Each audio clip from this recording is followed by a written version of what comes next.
Good evening, you're watching London Live News at 6 with Helena Warrior. Coming up tonight, serious concerns about the performance of the Met Police after a watchdog finds the force was failing in several areas of its work.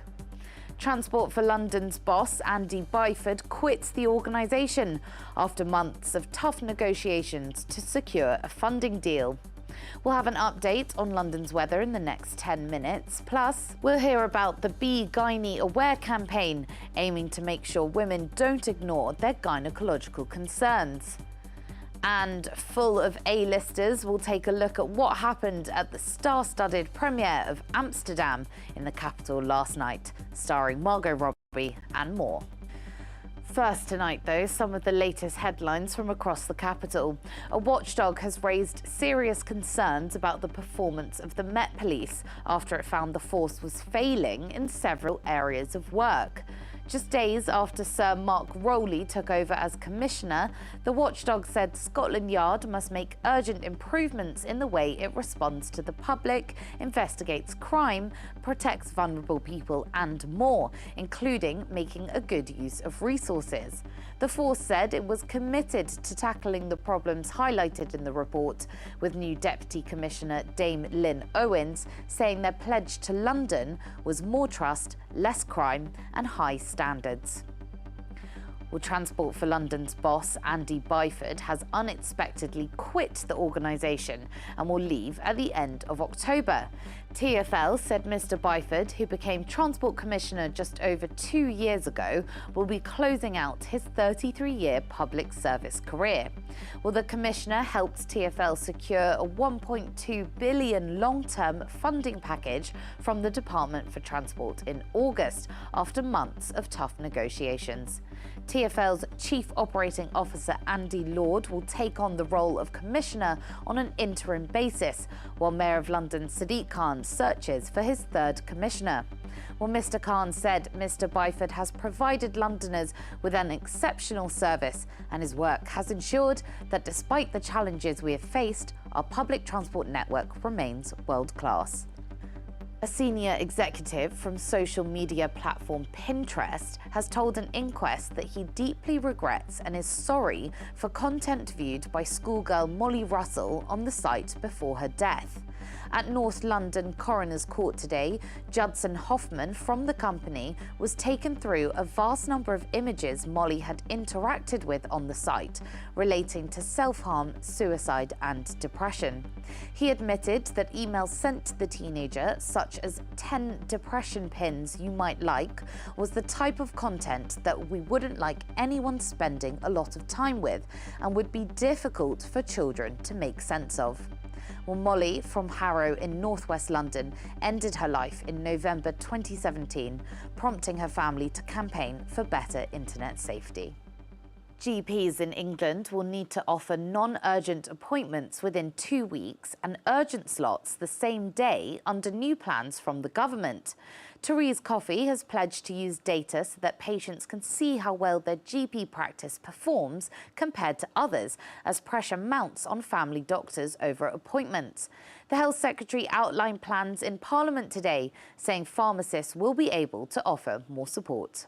Clearly, clinicians are best placed to prioritise according to clinical need of their patients. In July, 44% of appointments were same-day appointments, but too few practices were consistently offering appointments within a fortnight. Now, to help free up appointments, we will ease pressures on GP practices by expanding the role of community pharmacies. And I'm pleased to announce that today we have agreed a deal for an expanded offer over the next 18 months. Pharmacists will be able to prescribe certain medications rather than requiring a GP prescription. As well as other measures involving community pharmacists, we estimate that this will free up 2 million appointments. We are also changing funding rules to give freedoms to GPs to boost the number of staff to support their practice. We estimate that this measure could free up 1 million GP appointments. For patients, we will make it easier for them to contact their practice, both on the phone, where we are making an extra 31,000 phone lines available this winter, followed by further deployment of cloud-based telephony, and online, particularly via the NHS app. There we are. Well, the plans haven't been without criticism, as the Royal College of GPs said it had not been consulted on the plans and that league tables will not improve access or standards of care. Now, Chancellor Kwasi Kwarteng has announced that April's national insurance hike is to be reversed from November. The 1.25 percentage point rise in national insurance contributions will be scrapped, with Kwarteng calling the plan to reverse the rise a tax cut for workers in a tweet that appears to preempt tomorrow's mini-budget. Well, his predecessor Rishi Sunak had introduced the national insurance hike to plough around £12 billion into the health and social care services, with this government saying that money will come instead from general taxation. Well, on money matters, the voluntary real living wage has risen by a record 10%, giving a pay boost to almost 400,000 workers. The hourly rates are rising by £1 to £10.90 across the UK and by 90p to £11.95 here in London. The rates, which are paid by more than 11,000 employers accredited by the Living Wage Foundation, are higher than statutory pay. The foundation said the new rates were brought forward in recognition of the sharp increase in living costs over the past year. Well, the number of real living wage employers has more than doubled in the past 2 years, with major new names including the Royal Albert Hall and the Excel Centre joining the list. Well, on that note, the Bank of England has announced it will hike interest rates to their highest in more than 13 years, indicating it believes the economy is already in recession. Rates have risen from 1.75% to 2.25%, which is their highest since November 2008, in an effort to grapple big increases in the cost of living.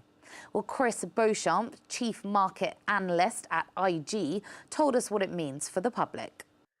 Interest rates affects everyone, really. As I said, you might not be interested in interest rates, but they are certainly interested in you. Of course, they set how much you pay on your mortgage, or even if you're on a fixed one with a time limit for a fixed deal, you will eventually become affected by a change in interest rates. Of course, other loans as well. A host of businesses will find their costs impacted by high interest rates for borrowing, which limits the amount they can give to pay rises, which workers will feel particularly relevant at this point in time of higher prices.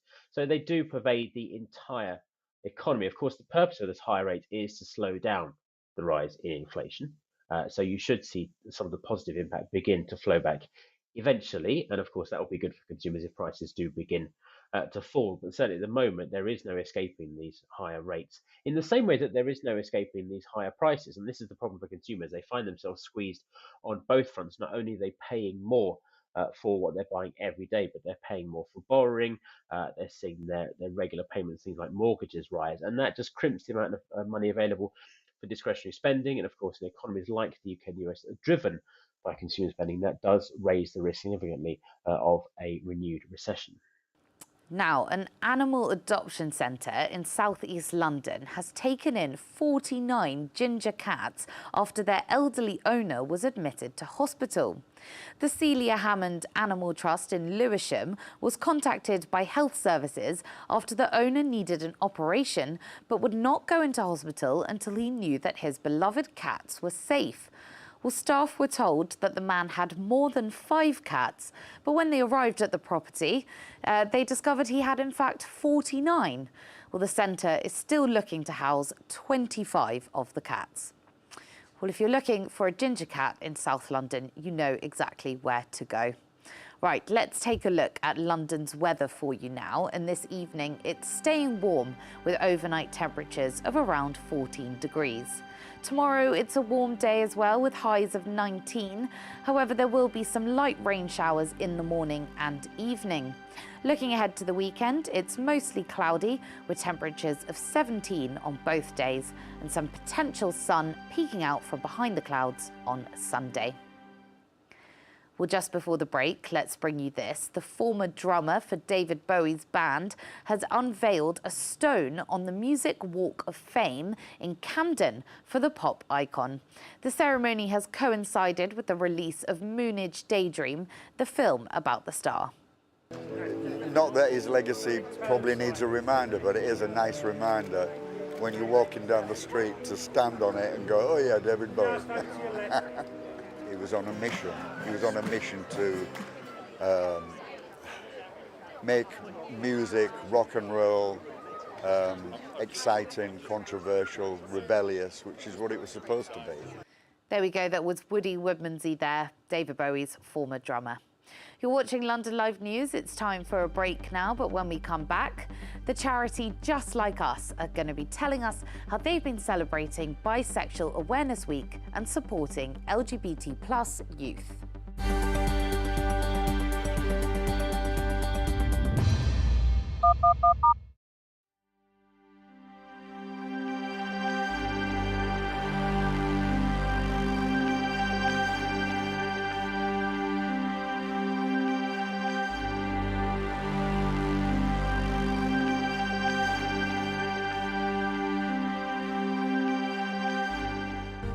From breaking news to headline events, the latest trends and places to be. You can now keep up to date on daily life in London across London Live's social platforms. Start the day with an update on the travel and weather, and know what's on around the city and what's being seen by others. With stories from London Live's team of reporters and your videos of the news moments that matter. Minute by minute. That's London Live News on Twitter, Facebook, Instagram and more. Find us at London Live.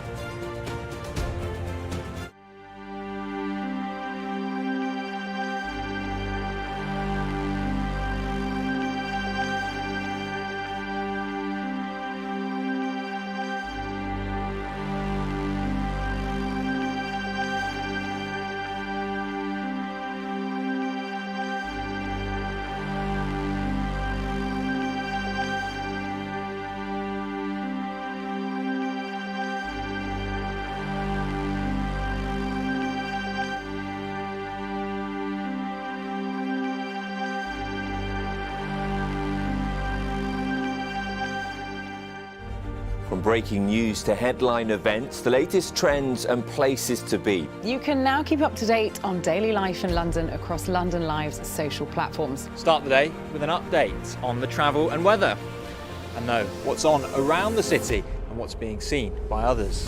With stories from London Live's team of reporters and your videos of the news moments that matter. Minute by minute. That's London Live News on Twitter, Facebook, Instagram and more. Find us at London Live.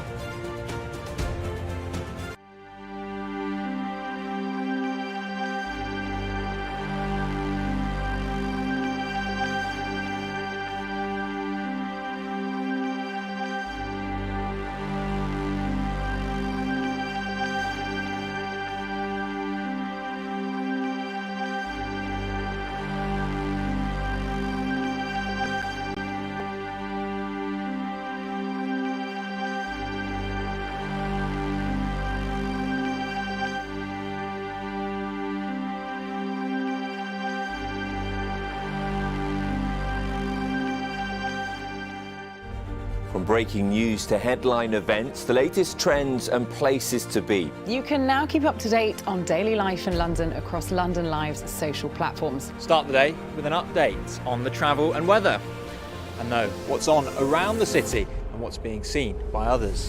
With stories from London Live's team of reporters and your videos of the news moments that matter. Minute by minute.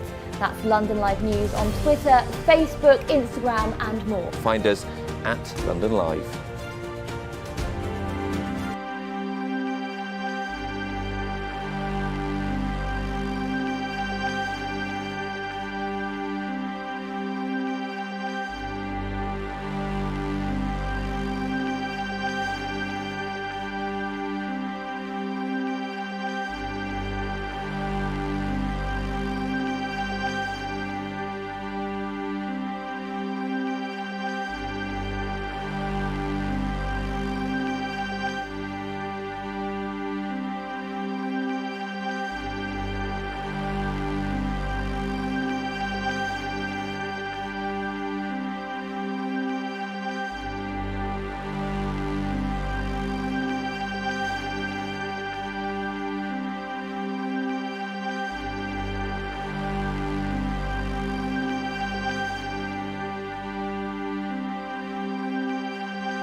Welcome back. Let's take a look at some other stories affecting Londoners.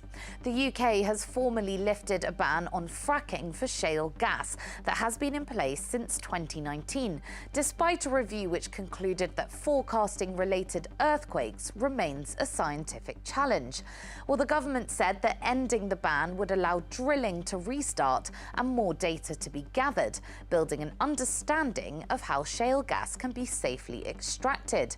Well, Business Secretary Jacob Rees-Mogg also said that in light of Putin's invasion on Ukraine, strengthening energy security is an absolute priority. Record numbers of 18-year-olds in the UK have secured a place at university or college this year, but an education leaders group warned that huge numbers of students are also missing out due to the effects of the pandemic. The number of students accepted onto a course after their A-level results is up 1% on last year and 15% from pre-pandemic in 2019. Jeff Barton from the Association of Schools and College Leaders said those who face disruption to their education due to the COVID-19 pandemic need more options, including alternatives to university, supported by more government investment in independent careers advice. And railway cleaners are to go on strike in a dispute over pay, joining many drivers and railway worker staff in industrial action. Members of the RMT union, employed by contractors to clean Avanti West Coast trains, will walk out for 24 hours tomorrow. The RMT said company Italian Servest runs the contract, paying cleaners £9.90 an hour and no company sick pay. Well, they join RMT members at train companies and Network Rail, as well as train drivers in ASLEF, who will strike on October 1st in the long-running row over pay, jobs and conditions. Now, we're coming to the end of Bisexual Awareness Week, held annually to celebrate and support bisexual individuals in the LGBTQ+ community. According to new research, nearly 3/4 of bisexual young people feel that their mental health had got worse since the pandemic, which is higher than average of other LGBT+ youth. Well, now I'm going to speak to Amy Ashenden from the charity Just Like Us, who's going to tell us a little bit more about the week and what the charity does. Amy, just so that we're all aware, what is bisexuality, just so that everybody has the correct definition? Sure. I mean, lots of people would say they have slightly different definitions, but broadly, bisexuality is the attraction to more than one gender. Well, these findings show that young bisexual people in particular feel that their mental health worsened in the pandemic. Just tell us about the findings and why that might be. Yeah, so we independently surveyed several thousand young people, LGBT+ and not LGBT+. And what we found is that if you're LGBT+, you're far more likely to be struggling with your mental health. And there's a huge range of issues there, things like feeling tension at home and not being comfortable and feeling safe at school, with family, etc., and things like depression and loneliness. And bisexual young people in particular, we found, have really been struggling with mental health and loneliness. And I think that might be because there's stigma sort of outside of the community around bisexuality, but there's also some stigma sometimes within the community of bisexuality is obviously a much more fluid sexuality, and people can obviously try and paint you as either straight or gay or straight or lesbian, depending on who your partner is, etc. And unfortunately, there's a lot of biphobia that still exists. Well, that is one of the biggest kind of myths and stereotypes, isn't it, that bisexual people face, that kind of, they're not picking a side. What are some of the other myths and stereotypes? So from speaking to the young people that we work with, and also from the research, we found that bisexuality is often a term that's overly sexualized.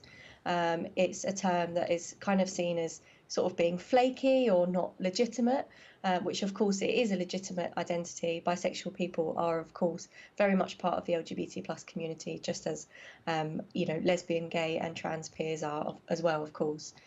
So I think there's a lot of kind of stigma around bisexuality, but of course bisexual people have always existed and will continue to. It's about how do we embrace bi people better within the community and also outside as well. Absolutely. Well, on that note, then, tell us what Just Like Us, the charity, have been doing kind of throughout the week then to mark Bisexuality Awareness Week. So what we're doing is we're going into schools and talking about Bisexual Awareness Week, but also a range of educational information around what it is to be LGBT+. We train ambassadors who are LGBT+ 18 to 25-year-olds who actually go into secondary schools across the UK, and they talk about their own personal experiences of growing up LGBT+. And often for a young person in a classroom, it is the first time they've actually met an openly LGBT+ person, and it's quite an eye-opening moment for them. Where they can kind of go, oh, okay, I might be LGBT+, this person's LGBT+, and it's not a bad thing. I think often people grow up feeling like they're the only person like them. And so this is just about showing that there are others like you out there, there are role models, and that being LGBT+ is not a bad thing. Absolutely. Well, Amy, just finally tell us where people can go for more information. Yeah, just Google Just Like Us or go to www.justlikeus.org. Yeah, please get in touch. We'd love to have more volunteers to speak in schools especially, and to work with more schools across the UK. Wonderful. Well, Amy Ashenden, thank you so much for joining us on London Live. There we go, Amy from the charity Just Like Us. And as she mentioned, you can find out more information at justlikeus.org. Now, the number of people visiting their GPs for red flag gynecological concerns has fallen by 20% since before the pandemic. Medical records data also shows that a quarter of women feel their gynecological concerns were not listened to in appointments. Well, Tanya Francis has discussed the findings with Dr. Hilary Jones and with endometriosis patient Morag, and has also found out how the Be Gynae Aware campaign is hoping to raise awareness. I think it's very largely to do with the pandemic. So these medical records show that drop since before the pandemic. And of course, then people were frightened at the beginning to go to hospital or go to any kind of clinic where they thought they would bump into other patients and pick up COVID. So there was the infectious risk. But also, I think they realized that all doctors were extremely busy looking after sick patients and rolling out the vaccination program. And I think many patients felt that they didn't want to bother their doctor too much, that their symptoms could take a back seat for a little while. And actually, that shouldn't be the case. The NHS is still open for business and is there for them, because we know that ignoring symptoms that are not normal for an individual can point to something that could be something quite serious. And so many of the inconvenience and embarrassing symptoms that women and anybody with gynecological organs experience are they're uncomfortable, they're worrying, and we would always much rather put people's minds at rest and sort out any problems early so we get better outcomes. What are some of the telltale signs that perhaps, people should be looking out for that should push them to definitely go and speak about these things regardless of how difficult it is and seek that medical advice? We call them the red flag symptoms. So red flag is an alert to something that could be potentially something quite serious. Most problems won't be. Most problems will be benign. But for example, if a woman who'd gone through her menopause suddenly started to experience bleeding again, that would be a red flag symptom. But younger women in their reproductive years, if they were having irregular, more heavy, painful periods, that would be a reason to ask for help. I started having periods when I was about 16, and sort of right from the very start, they were incredibly painful, really heavy, and I went back throughout my sort of school career, so for the last 2 years, multiple times to try and get a bit of a clearer answer, because I kind of just felt we were masking the problem and not really addressing the issue. How long did it take from, you sort of first getting your periods and thinking, gosh, this doesn't necessarily feel right, to then getting a diagnosis? What was that time period like? And how did you feel in that space? Did you feel supported and seen and heard? So it took 8 years in total, and it was like quite through critical points of my life. I left school, started uni, left uni, started a full-time job, and I didn't feel supported through the NHS, to be honest, sort of really let down and betrayed, because, you know, you want to believe the people who know more than you, who are in the medical profession, and when they're saying it's just one of those things, it's not that big a deal, you just need to learn to deal with it, there's nothing we can do, then, you know, I felt really sort of weak and sort of devalued as both as a person and as a woman. You have to really sort of have resilience within yourself to keep going back and saying, I think you're wrong, like, I know my body and this isn't normal. And it's hugely draining and just incredibly frustrating to keep having to go, you're not listening to me. There must be many people that are listening to this and thinking, I can relate to that. I know my body and I know something doesn't feel right. If they are going through anything similar to what you went through, you know, what would your advice be? One of the best things I found was keeping a symptom diary and just going with sort of papers of evidence to my appointment, because, you know, GP appointments are sort of 8-9 minutes and you never really see the same person no matter how much you try. So you have to go through sometimes years worth of stuff very quickly. We heard from Morag, who it took 8 years for her to be diagnosed with the issues that she had. Are sort of patients listened to when it comes to these concerns, or can they often be dismissed as, oh, it might be IBS, you know, you might just be overly sensitive, or it's sort of not something you need to worry about? Absolutely. We know that 1 in 4 women will say in surveys that they don't feel adequately listened to when they talk about any gynecological symptoms. Now, that's not good enough. What we want to do is to encourage women to express all of their concerns about their symptoms and be heard. There we go, Dr. Hilary Jones and patient Morag there telling us about the Be Gynae Aware campaign. You're watching London Live News with Helena Wardier. A reminder of our top story coming up after the break. Plus, it's Childhood Cancer Awareness Month, and we'll find out how one Londoner has pushed himself to his limits to champion the cause by running 38 marathons. See you soon.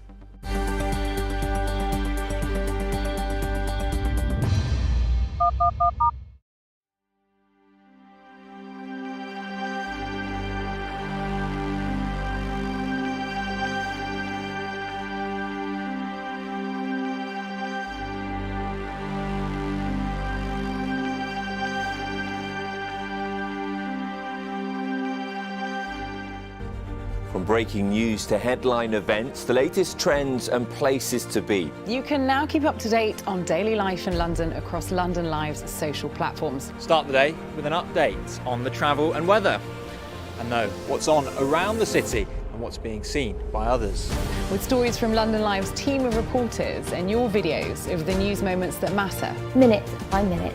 That's London Live News on Twitter, Facebook, Instagram and more. Find us at London Live.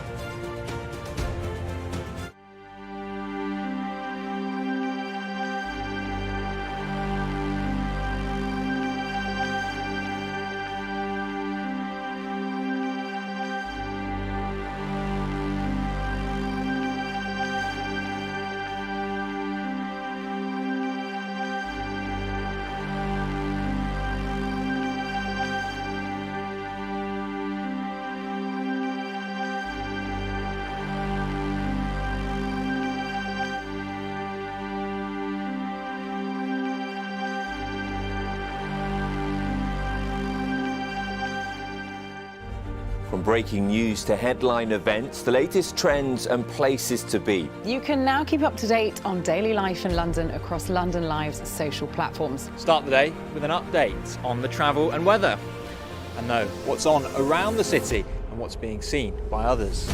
With stories from London Live's team of reporters and your videos of the news moments that matter. Minute by minute. That's London Live News on Twitter, Facebook, Instagram and more. Find us at London Live.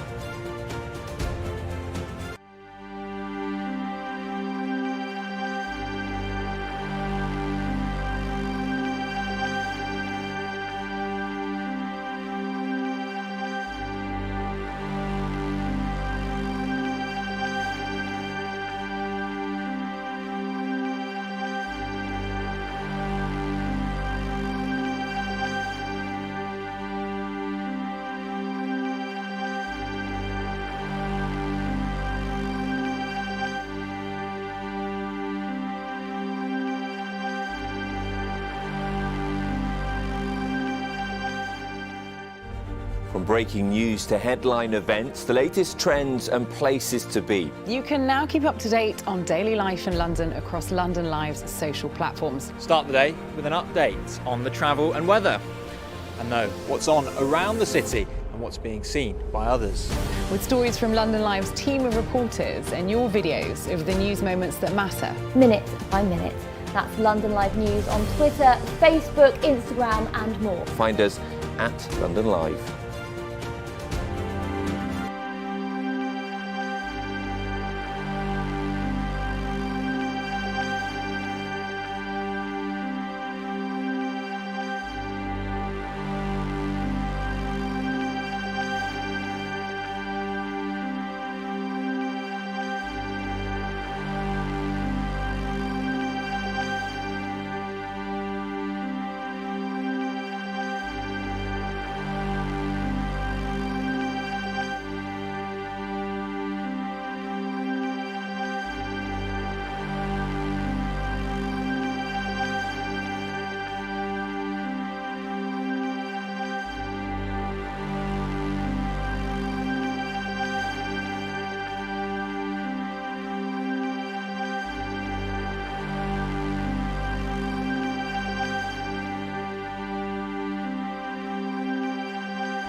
Welcome back to London Live News, a reminder of some of the latest headlines from across the capital. A watchdog has raised serious concerns about the performance of the Met Police after it found the force was failing in several areas of its work. Well, just days after Sir Mark Rowley took over as Commissioner, the watchdog said Scotland Yard must make urgent improvements in the way it responds to the public, investigates crime, protects vulnerable people and more, including making a good use of resources. Well, the force said it was committed to tackling the problems highlighted in the report, with new Deputy Commissioner Dame Lynn Owens saying their pledge to London was more trust, less crime, high standards. Well, Transport for London's boss, Andy Byford, has unexpectedly quit the organisation and will leave at the end of October. TfL said Mr Byford, who became Transport Commissioner just over 2 years ago, will be closing out his 33-year public service career. Well, the Commissioner helped TfL secure a £1.2 billion long-term funding package from the Department for Transport in August, after months of tough negotiations. TfL's Chief Operating Officer Andy Lord will take on the role of Commissioner on an interim basis, while Mayor of London Sadiq Khan searches for his third Commissioner. Well, Mr Khan said Mr Byford has provided Londoners with an exceptional service, and his work has ensured that despite the challenges we have faced, our public transport network remains world-class. A senior executive from social media platform Pinterest has told an inquest that he deeply regrets and is sorry for content viewed by schoolgirl Molly Russell on the site before her death. At North London Coroner's Court today, Judson Hoffman from the company was taken through a vast number of images Molly had interacted with on the site relating to self-harm, suicide and depression. He admitted that emails sent to the teenager, such as 10 depression pins you might like, was the type of content that we wouldn't like anyone spending a lot of time with and would be difficult for children to make sense of. Well, Molly from Harrow in northwest London ended her life in November 2017, prompting her family to campaign for better internet safety. Now, September marks Childhood Cancer Awareness Month, and one Londoner has pushed himself to his limits to champion the cause. Juan David Tenorio has recently finished running 38 marathons in just 41 days, starting in the Spanish city of Valencia and finishing at his family home in Loughton. Well, Paul spoke to him about his arduous journey and his fundraising efforts for Children with Cancer UK. What goes up must come down, right? I think I'm near the top of this mountain. I hope so anyway. I was listening to a podcast of a guy who ran from sort of Turkey to London, and it sort of inspired me. I thought it sounded like something fun to do, and so I decided sort of back then I wanted to do something similar, sort of just like a physical challenge to sort of push myself to my limits. And while I was planning and sort of training for that, I realised that I could try and raise some money for a great cause, and that's sort of why I chose Children with Cancer UK. And I was out in Valencia, so then I thought, let's just run home instead of getting a plane. So I started the journey on the 7th of August on my own with a backpack and just like all the essentials, and sort of made the journey home over the course of sort of 41 days. I was running sort of 40 to 50 kilometres a day, so about a marathon a day, camping out where I could. I had a hammock with me and a sleeping bag, so I was sleeping rough most nights, but where I could, I'd find a hostel, or it was really kind of people offering their beds, or like just you can sleep in the garden with your hammock. And so it was an amazing experience, and a very tough one. Definitely the hardest thing I've ever done. What's your specific connection to cancer then? Have you got a family story there? I think I was probably about 13, 14 when my father had cancer, and unfortunately they found it too late, and he passed away from it. And that was obviously like being so young and being so close to my dad, it hit me hard, and it took a long time to sort of get over that. And it's always been there in the back of my mind, so it's sort of like something that I can do to help somebody else in the same sort of situation. 38 marathons is an awful lot of running, back to back, day to day. I mean, a lot of people struggle to take on the challenge of one marathon in 1 year, and that's an impressive feat in itself. How have you built up that fitness, and were you prepared to actually tackle the scale of this task? Well, I've always loved running. I've always, I was in athletics from a young age, and football as well. So I've always had sort of like a baseline of good fitness. I've done a few half marathons, a marathon in the past as well. So I've had that baseline, and then obviously for the last year, I've sort of been planning and training to get to the level where I was at, just before I started. And I think by sort of week one of the marathons, it sort of switched from being sort of like a physically hard thing to the mental side of it, where it was like every day was like, it was more of a mental battle to get out of the hammock, or from where I was sleeping, on the floor. I slept on the floor quite a few times because there wasn't any trees to put the hammock up. And that's really tough as well, not having not having somewhere warm to sleep, and not having a shower for a couple of days. Trust me, it's not the most it's not the funnest of times.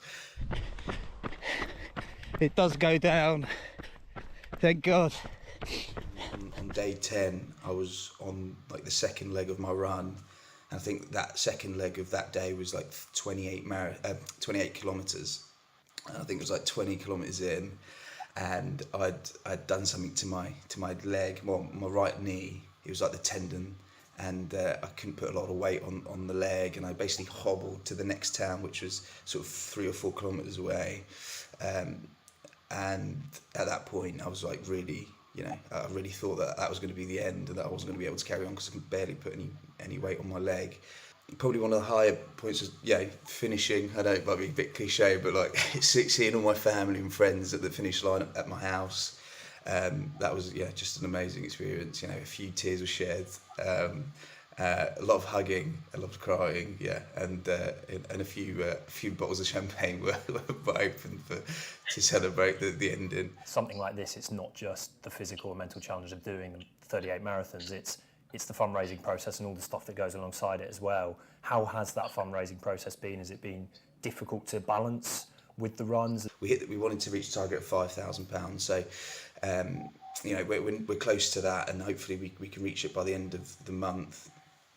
But it was hard, and obviously on the running from Valencia to London, it was sort of like I was sort of in survival mode, where I was like, okay, where am I next going to get some water and food, and where am I going to sleep tonight?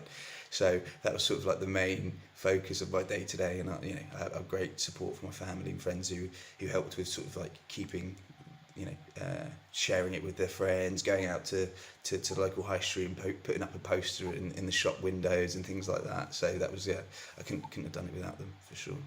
Made it. Look at that. That is the English Channel.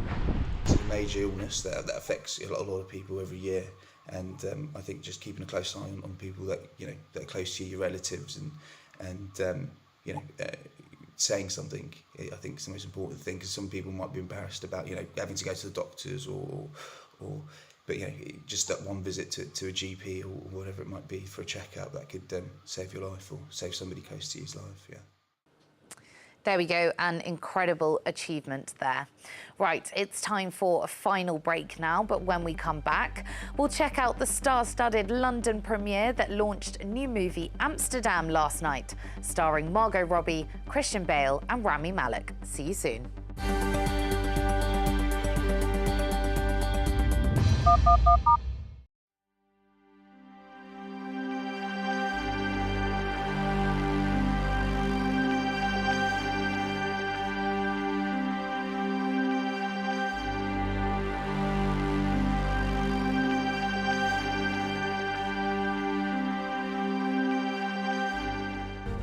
From breaking news to headline events, the latest trends and places to be. You can now keep up to date on daily life in London across London Live's social platforms. Start the day with an update on the travel and weather, and know what's on around the city and what's being seen by others.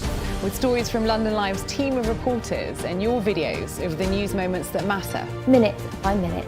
That's London Live News on Twitter, Facebook, Instagram and more. Find us at London Live.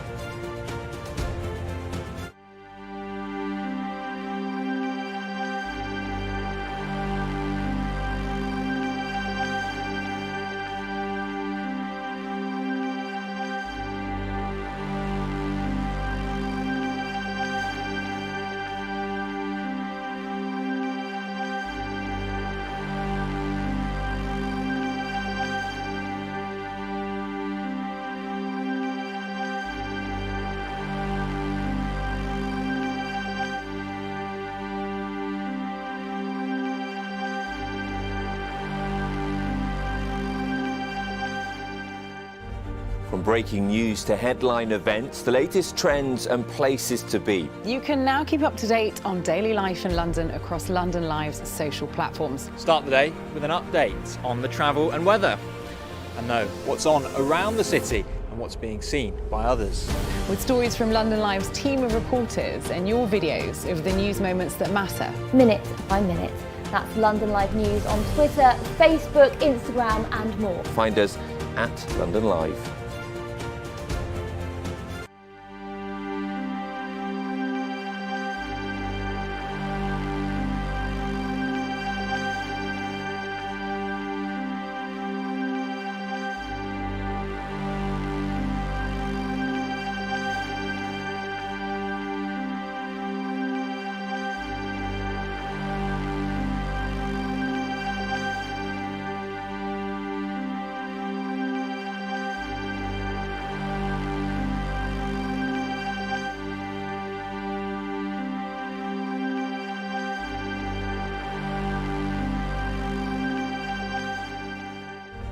From breaking news to headline events, the latest trends and places to be. You can now keep up to date on daily life in London across London Live's social platforms. Start the day with an update on the travel and weather, and know what's on around the city and what's being seen by others.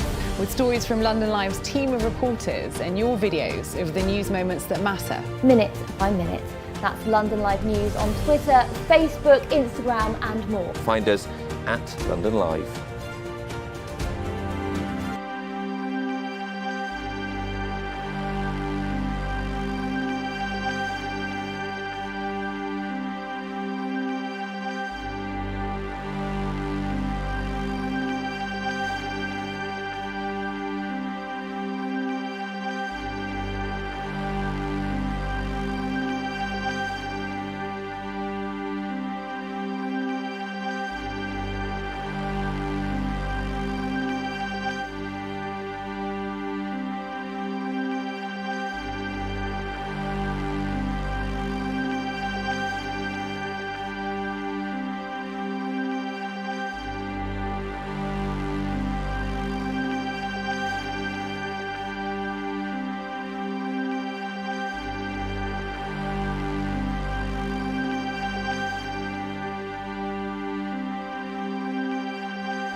Welcome back to the final part of London Live News.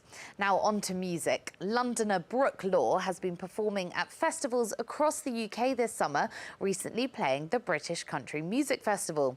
With over 2 million streams across all platforms and her sights set on a gig at Glastonbury, she spoke to us about her latest single, Not For Love.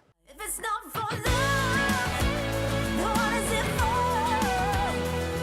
'Cause you're not really living. I've been writing songs for probably 10 years now and gigging like with my band and solo as well. I play guitar, play a bit of keys to write songs with, but mostly go out with this guitar and with my band. My new song's called Not For Love, and it's basically about fighting for what you want and what you need in life, and basically what you're passionate for. And if you know, there's things that we do every day that we don't even agree with, and really we've got to fight for the things that we really love and fight for our children. And no, that's why we do it, because we need it, you know. I'm an Americana artist, and my music kind of is a bit country, rock, a bit pop, and I also play some covers when I'm playing live, but generally the music I write is country Americana. So I do about 2 gigs a week, and whether it's in like a big festival gig, so I've played festivals for the first time this year, or if it's a pub gig, I get as nervous and as excited for them all. And as soon as I start singing and performing, it just is something different. It's weird. It's like passion comes out and get really emotional. I still get nervous all the time for shows, and probably the smallest ones where it's only my family are turning up, I get most nervous for. Yeah, I don't know. I think it's always been like that. I've been doing music for about 10 years, and I still feel like I was 16 going into my first sessions, and I don't feel any older, and I don't get treated older. But I know so much more now, and I'm so much more experienced. There we are. That was Brooke Law, whose new single, Not For Love, is out tomorrow. Now, a star-studded premiere launched new movie Amsterdam in the capital last night. Set in the 1930s, it follows the story of 3 friends, a doctor, a nurse and a lawyer, as they become the prime suspects in a murder. Well, Margot Robbie, Christian Bale and Rami Malek star in the film, which also features a number of A-list cameos along the way. So, 2 soldiers and a nurse found ourselves in Amsterdam. It was incredible. Every day was like, there was someone to be excited to act with every single day. Not that there normally isn't, but particularly in a film like this, it was quite surreal to do a scene with Bob De Niro or, you know, Michael Shannon or whoever. There was always, you always wanted to bring your A game. She was so fun. I loved her. And she has all her costumes and the way she do her hair and makeup, everything was just like an expression of her thoughts and feelings, and she's very dramatic. So yeah, I mean, I am an actor, so of course I like playing someone kind of dramatic. Well, we went back 2013. David came to me with an idea for an art dealer character who had an injury to his face, but then we went elsewhere and went on to other things. But then obviously that had lingered in the back of his mind. It certainly stayed with me. And then he comes back, he calls me up, he says, oh my God, I've learned the most amazing piece of American history that I never knew about. You've got to come meet with me, I've got to tell you about it. We sat and we talked about that, our jaws were on the floor, and then we said, all right, let's create fictional characters in the midst of this factual backdrop, and this triangle of incredible friendship, you know, and loyalty that we envied and that we wished we had in our own lives. We formed a pact, and we swore to protect each other, no matter what. We were very, very fortunate, to get so many people. You know, it was just David and me for years and years, just, you know, him writing away and me, you know, giving him my tidbits of, you know, thoughts on Bert and whatnot. And then all of a sudden, wow, we got the most incredible cast who put their hands up and said, yeah, we want in. And the crew as well, you know, Judy Becker, the production designer, and the costume designer, and Daniel Pemberton doing incredible composing, and Chibo, the DP. It was just golden, absolutely golden experience. I think we need uplifting films in our lives at the moment. I think we need comedies, and when you have a film like this that's on an epic scale, I would say an epic comedy about love and life and the reasons to live, even when you're dealing with a shocking murder and you have great friends that you can't help but try to find again and reunite with, because they will take you to an extraordinary place in your mind, body, and soul. It's heady, but it's also quite beautiful on all levels. I mean, just the production design, the cinematography, and an extraordinary cast of characters that I liken to a symphony every day, just jamming. Well, I had the hardest time keeping a straight face with Mike Myers on Bohemian Rhapsody, and it was the same on this. You know who's the best at keeping a straight face? Christian, because he's in character, but you would see Margot cracking up, you would see Anya cracking up. Yeah, even Chris Rock can't help but break in a scene. So yeah, it's a film where you get, of course, drama, you get incredible performances, but there is tons of fun to be had watching this. We need someone to help us to find the truth. My friend was killed because of something monstrous that he had seen. This is all turning out to be a lot larger than any of us. There we go. Amsterdam is in cinemas from the 7th of October. Finally tonight, coming to the new Wimbledon Theatre, is a brand new play that uses the idea of the hot air balloon to give a message about achieving the impossible and confronting fears.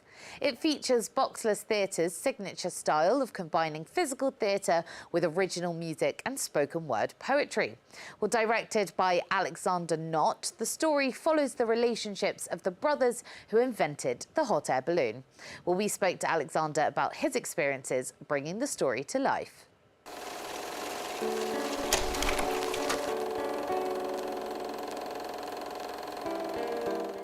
I founded Boxless Theatre with our artistic director Zoe Grain in 2016, and our company is all about fusing movement with script. So when audiences come to see a Boxless show, they'll see a new play, but there's going to be dance-like elements in there, physical theatre. This production has puppets and movement and new music, live original music.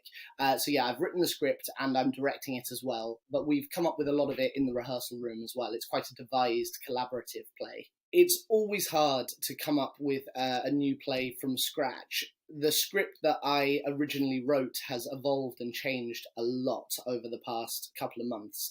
So when we work collaboratively, we often rewrite things together. So when we're getting a scene up on its feet, we're cutting bits of dialogue, we're rewriting it as we go. We're thinking maybe this scene could be a movement sequence or slightly more dancey or balletic. So I'd say that was probably the biggest challenge, was restructuring and reimagining the play when you've got 4 or 5 other imaginations in the room with you. It's not the sort of play that one person comes up with in a room. It's the collective imagination of everyone that's in the theatre company. Rehearsals have been going really well.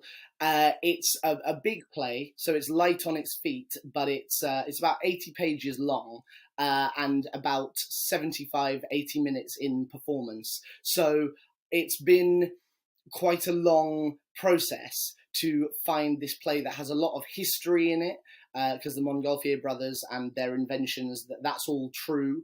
All of Neil Armstrong's dialogue in the play is verbatim, so it's taken from interviews with Neil Armstrong. So it's taking all of these ideas and condensing them into a production that's really light on its feet, really theatrical and really fun to watch. So as much as that's been really enjoyable to come up with, it's definitely been a tricky balancing act to find the balance between all of those elements. I hope that when people come to see Ballooniana, they will feel a similar sense of possibility that the characters in the play feel. I think theatre right now could do with slightly more joy and actually slightly more positivity. So while the play doesn't shy away from the fact that life is hard and there's going to be setbacks and not everything is going to be easy, it should ultimately leave you with a sense of wonder and a real sense of that through working together, through harmony, teamwork and friendship, anything could be possible. Yeah, a real sense of joy and wonder is what I want people to take away from it. There we go, that was Alexander Knott, and the show starts at the New Wimbledon Theatre tonight, running until the 1st of October. Right, let's just get a final check on the weather for you now. This evening, it's staying warm with overnight temperatures of around 14 degrees. Tomorrow, it is a warm day with highs of 19. However, there will be some light rain showers in the morning and in the evening. Looking ahead to the weekend, it's mostly cloudy with temperatures of 17 on both days and some potential sun peeking out from behind the clouds on Sunday. Well, that's all for this evening, and you can follow us on social media at London Live. But for now, have a lovely evening, and I'll see you tomorrow at 6 p.m.